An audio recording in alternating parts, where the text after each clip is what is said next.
Love marriage की थी ना? हाँ सही कहा। लव मैरिज और झगड़े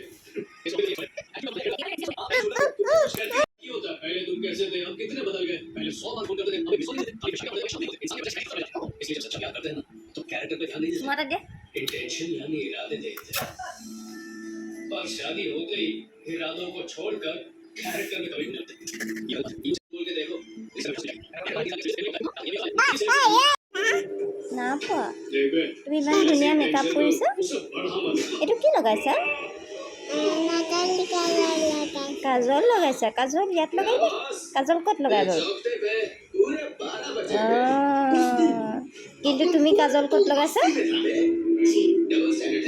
উত্তৰ তুমি ভাল পোৱা নেকি লগাই মেকআপ কৰি ভাল পোৱা হে তোমাৰ চুলিকেইটা উৰি আছে যে কিয় ৱাও ৱাও ইমান ধুনীয়াকৈ উৰিছে আৰু চুলিৰ কোনে ধুৱাই দিলে তোমাক কোনে ধুৱাইছিলে চুলি নাই সেন্দুৰ লৈ আছা নি চাওঁ সেন্দুৰ লৈছা কেনেকৈ লৈছা চাওঁ অঁ তেনেকৈ লোৱা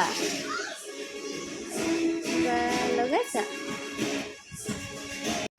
পাইছোঁ মই তোমাক এইখিনি চাফা কৰিব লাগিব এতিয়া